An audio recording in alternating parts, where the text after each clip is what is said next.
The Steam Early Access program launched in 2013, according to a random headline I googled, and since then, video game developers have gone whole hog in allowing their games to be worked on publicly with audience feedback, driving changes and improvements. Some of the most popular games of the last decade were early access prototypes, from PlayerUnknown's Battlegrounds to Hades to probably some other ones. In this video, I'm going to talk about 8 games that are currently in early access, as of the time of this upload, that I recommend to people who enjoy good video games, in no particular order. Number 1, Disney Dreamlight Valley. Of all the current early access games I've played this year, this one's made one of the biggest splashes, and not just from Maui jumping in the water with his fat demi-ass. Disney's answer to Animal Crossing, Dreamlight Valley has you restore a village to its previous magical heights and interact with its denizens in daily routines, filling up friendship meters and decorating everything in sight. If my 55 hours of playtime has anything to say about it, anybody with any Disney nostalgia at all is going to come in here and lose themselves in the proceedings.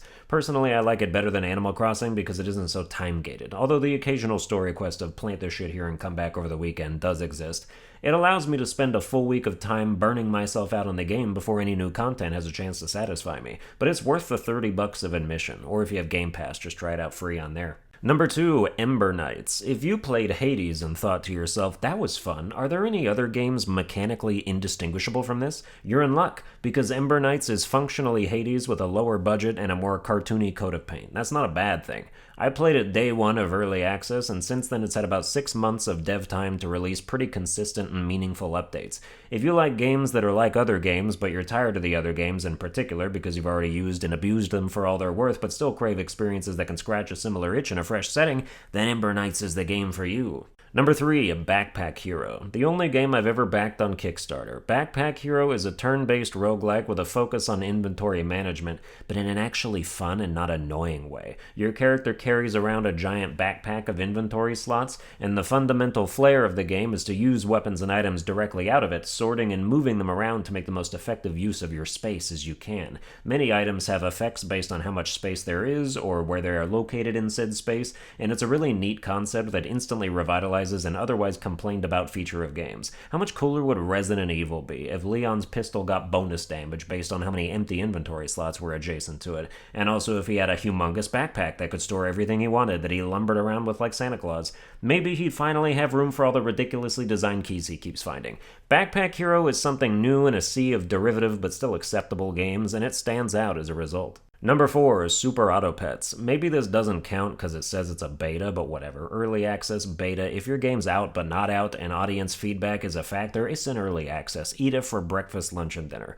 Super Auto Pets is a 5v5 asynchronous multiplayer auto battler where they took all the animal emojis off your iPhone, gave them unique abilities, and told you to create synergistic squads out of them over the course of 10 rounds of battling, shopping, re-rolling, and pogging. Level them up, buff them, scale them, kill them, sell them, all in service to the glory cast of 10 wins. It's a great game to play instead of doing something more productive. If you're out here trying to avoid any sense of real-world accomplishment, fire up them Super Auto Pets, waste a couple hours not working on videos, and wake up the next morning to people telling you your channel is dying. Also, it's free.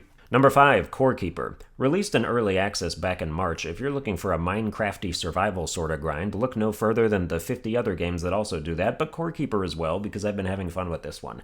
Featuring up to 8 friends all screeching in voice chat over who gets what resources, Core Keeper's gradual power creep and armor tier acquisition make for a satisfactory gameplay loop as you venture further and further out from your base of operations to explore a vast network of caves and whatnot, making use of every resource along the way. I'm 14 hours deep across 2 procedurally generated files, and I feel like I've barely scratched the surface of what's out there, but also I might be like halfway done, I don't know.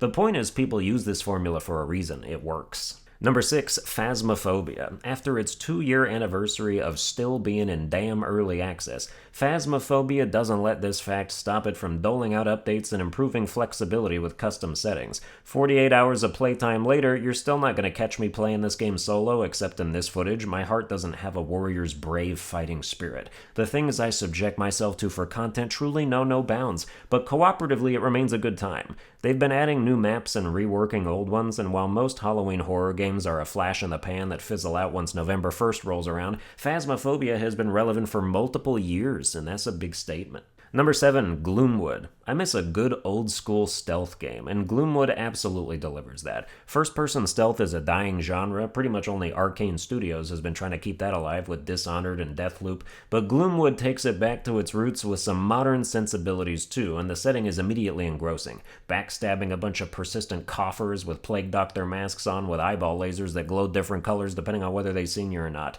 There's no controller support yet, but it's planned, but even though I'm bad at keyboard controls, I was still having a great time here, and I definitely need to play it more. Number 8, Marvel Snap. I wouldn't have thought I'd be in the market for a free-to-play Marvel card game, especially since I'm more of a DC guy, but the quick, snappy card play, short rounds, and interesting strategy drew me in. It's really just pure simplicity in the best way. You play as many cards as you have energy to play, build up individual power, and try to have the most power in 2 out of 3 of the lanes by the end of the 6th turn to win.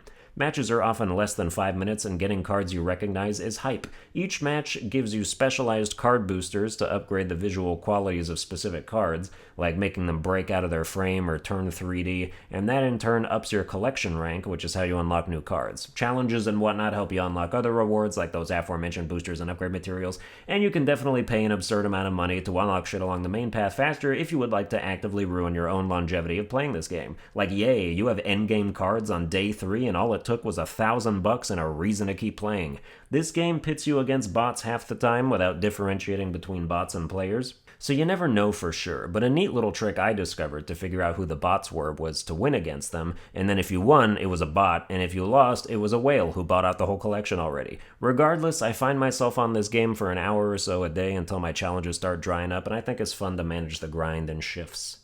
Well, that's going to do it for this video. I hope you enjoyed it and found some new games to check out and watch them blossom from early access buds into fully launched flowers. Like, share, and subscribe for more stuff. Watch all my videos day 1 when they fully release, and I'll see you guys next time.